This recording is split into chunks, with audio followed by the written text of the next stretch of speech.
All right, ladies, this is one of my evil videos. It's about how to hypnotize your man into falling in love with you. This is during the pandemic, so don't judge me. But seriously, it's not evil. I'm gonna give you guys my take based on what I say in that video. Let's begin this. Like a ball. You see, what we want to be able to do is change his inner voice and exchange it with your inner voice. It's change his inner image wherein he cannot see himself without you being in the picture, without you being in the picture. Now that is a very intense process, but generally that's the goal. And the way to do that is to give him the illusion of competition. Make him feel that there are other men threatening to take you. This is pretty much like the principle of when you go to a club and when you see a lot of people waiting in line, you naturally assume that this place is more alluring as opposed to a club that's empty. It could be same types of drinks, and it could be the same way that it looks, but if they see more people wanting it, the illusion, the reality becomes enhanced, right? And it's the same thing. You could be really attractive, but simply because he has the knowledge that other men want you, all of a sudden, whatever you are becomes enhanced superficially. Make him feel the presence of other men, because by simply doing that, this will raise your value and make yourself more alluring. The first step is very simple. You first want to make him feel like he has a chance with you, right? You first want to get his attention first, right? And the way you do that is by giving him a few looks here and there. Let's say you guys are in class together, right? You give him a look, or let's say you guys are on social media. You give him a like. Very simple stuff. All we're doing is that we want to let him know I like you. Why? We're not going to make the first move though. We're not going to make the first move because what we want him to do is to make the first move. Under no circumstance, ladies and gentlemen, are you going to make the first move? Are these guys going to jump me right now? This is Harlem people. Under no circumstance are you going to make the first move. Because as soon as you make the first move, you reveal your cards and you literally destroy any anxieties that you could have triggered. Because guys know this, women show interest, but they easily lose interest the next day. So even though you're showing interest, every single guy deep down is going to assume you're going to lose interest eventually. And unfortunately, one of the best ways to get people emotionally is to play on people's fears and people's desire. And every guy and every person also genuinely is afraid that someone whom they seem or view as valuable is going to pull away. So you sort of can easily gauge how much they value you by applying this, and whatever fear they have of losing you is pretty much an indication of how much they value you, because the fear of loss is indicative to how valuable we feel that thing is. Is that if you have no fear of losing something, it just means you don't value it that much. Because it's happened in the past. It's okay if you show a guy interest. It's okay if you, with your actions, show him that you like him simply to get him to chase. You do not verbalize that you like him. You can tell other people, but you do not directly tell him that you like him. If you're in a relationship with him, it's okay, right? You can show him the love that you have. You can keep showing him interest. You can massage him. You can do everything, you know? What's up? Interrupting me. And that's how it is, right? You first want to make him feel like he likes you, right? After you get his interest, you want him to chase after you, right? And so for at least a month or so, you're going to create a pattern. When I mean a pattern, I mean this. You're going to get him used to a way of behaving. You're going to text him often. You're going to literally make him think that, oh, wow, this girl likes me. And the reason why is this. We're testing whether or not you and him are compatibly in love, right? Because if he cannot handle the fact that you're texting him at a decent time, you're texting him fast, you're liking all of his photos. The reason why you want to do that is because you want him to have a false sense of security. You want him to feel like, man, I got this bitch in my hand. That's what guys think, people, okay? So don't get offended. He's gonna think, man, I have this girl in my, bye client, bye. You want him to feel like he has you. Because sometimes when we do that, it's almost like when our parents are alive, we take them for granted. But because we're taking them for granted, when they die, it hurts extra because we took him for granted. You see what I'm saying? As long as he initiated the contacting, the number, the calling, like all that sort of stuff, then you could take it a step further and say, and call him and text him and say, hey, you're pretty good at that. You know, like, be a sweet person. Be nice. Show him that you like him. So that then you could just switch up that pattern and show him the other side of your personality. Because what we want to do is to make him feel like he has you here, and then from one day to the other, it goes down here. Humans do not like that kind of change. That kind of change replicates nature.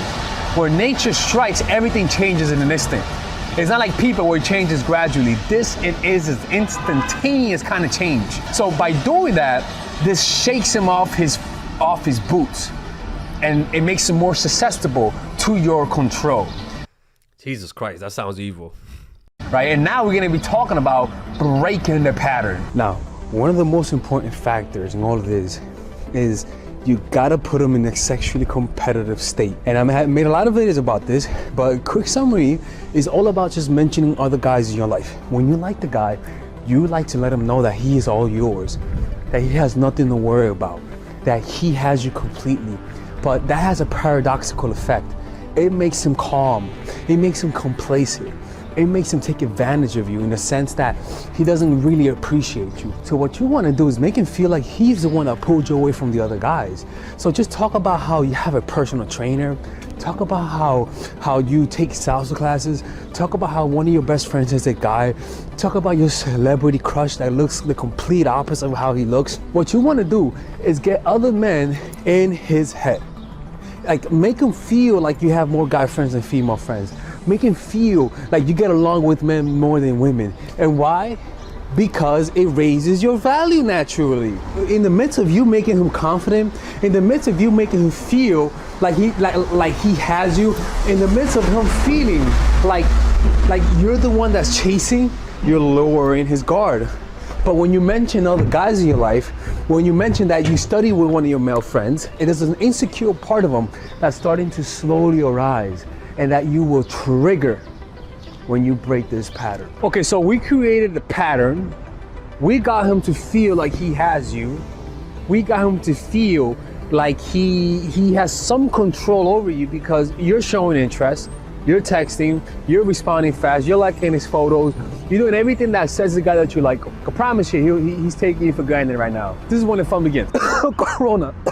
You're gonna stop all that.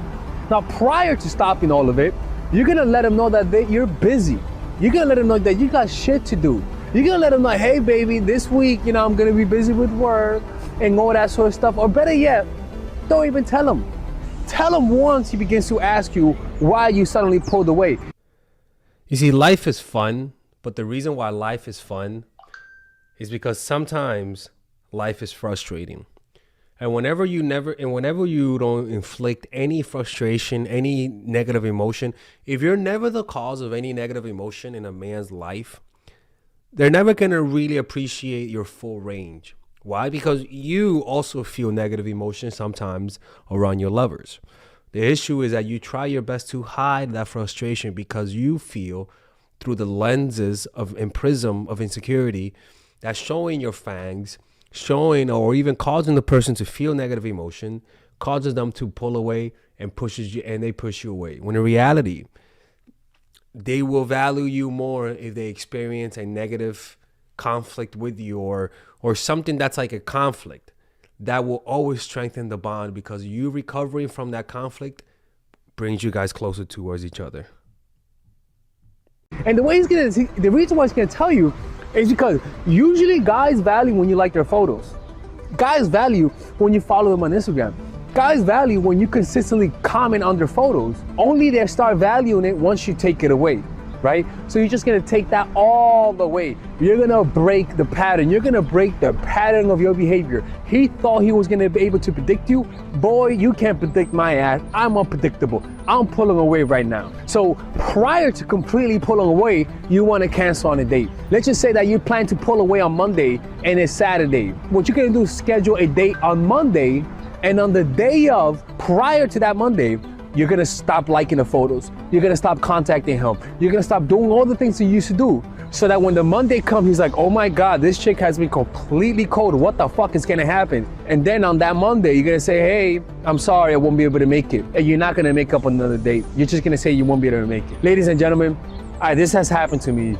This is completely devastating to a guy. This completely destroys a guy's confidence. And this has happened to you. But the key is set the pattern and then slowly know when you're gonna pull away, right? Set up a date for that date. And once you set up that date on that week of, slowly pull away. Stop contacting him, stop liking the photos. He's gonna notice because you'll notice he'll start posting more photos. You'll notice he'll start. This is something that I recommend doing from time to time, not all the time.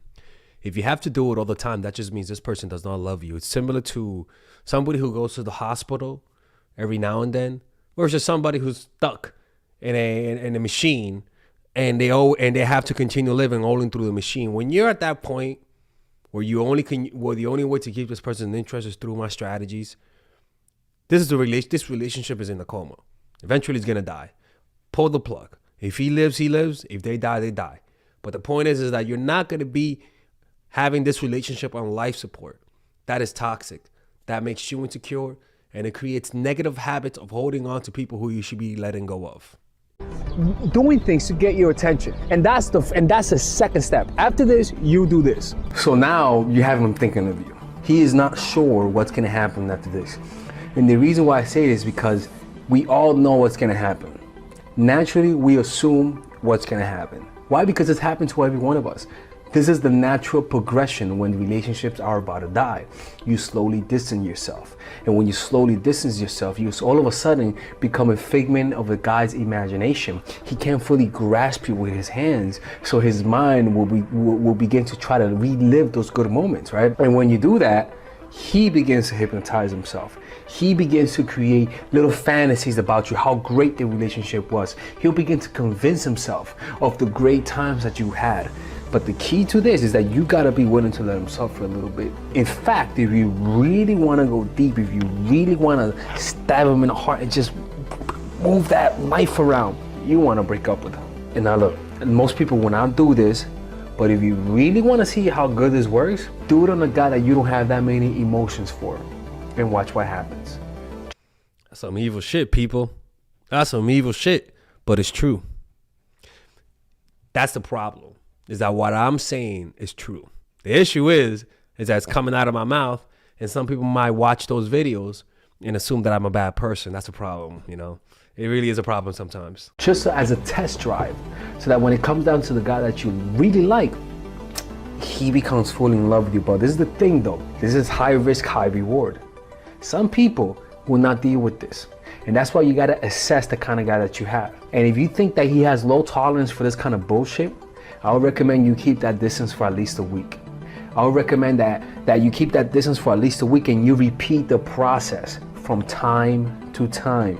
You repeat that process because that's what he wants you to do. He wants to desire you. He wants to feel like he has something that's unique and special. And this is how you give that to him. You just pull away, and that's how it's done. And then when you return to him, you'll notice something. His interest will have risen. He'll begin to see you with different eyes. He'll begin to just look at you like that. He'll want to do more to you. He'll want to take you out more. He'll want to call you more. He'll want to conversate with you more. But if you want to keep that control, don't validate him. If you want to keep that control the way you look at him. Don't look at him with those eyes. From time to time, like you want to give him that love, and then you want to take it away. You want to give him those looks, and then when you're away, you want to be completely indifferent. This is traumatizing. This is fucked up. This is playing with a man's emotions, but this is a warning. As long as he is not a verbally abusive person, as long as he's not a physically violent person, you could do this and you could get away with this. Just make sure that you don't do this on people who are physically violent. Don't do that. It will backfire on you. You might get hurt. All right, people, I hope you guys enjoyed this video. All right, ladies and gentlemen, if you guys ever want to learn how to use your feminine energy to influence people, learn how to use your masculine energy to become more assertive, and also learn how to blend both energies to improve your dating life, your spiritual life, honestly, your relationship life, your family life, your career life. This is the course for you. If I had to make a course for my nieces, I have two nieces. One is 8, 19, and one is 14, 15. 16. Holy shit. Oh my God, he's a bad fucking uncle. He's a bad uncle. Get him. Shut up, Melissa. You should get this course, right? And this is the course that I will make for them. So, for example, watch the curriculum, right? In the first week, we're going to be showing you how to establish a strong masculine foundation without letting it hurt your feminine energy. This masculine foundation is a source of who you are, right? It's your bodyguard. Without this, whatever feminine energy you create will be destroyed by the outside, because your masculine is your shield. So we'll talk about goal setting. We'll talk about how to develop a serious attitude. We're gonna be talking about how to use more logic, how to use more goal-oriented behavior. It's more how to be a man, Now the next one is how to embrace the feminine energy, right? This one will teach you about how to minimize excessive masculine traits, developing self-awareness, healing abundant feminine energy, regulating your emotion, mastering voice qualities and facial expressions, surrendering control, and allowing pain to be felt. This is honestly, this will supercharge, like Kaioken, your masculine energy. After that, we have femininity in the workplace, and how to be feminine in the workplace without letting people take advantage of you, and the nuances of how women on power should behave versus women who are subordinates in the workplace, and even the dress code. This is based on psychology, people. It's kind of insane. I'm actually excited about this one. The next week, we talk about navigating the labyrinth of male and female friendship, and this a lot of women find confusing, so we talk about that.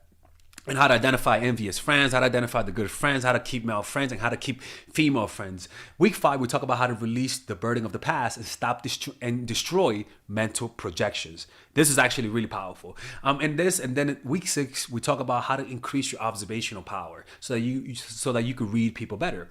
And we have a bunch of bonuses. The course starts at $99, and you guys can pre-order the course today at $69 before it goes out. If you're watching this, most likely I'm in the meditation retreat, so I will be praying for all of you guys.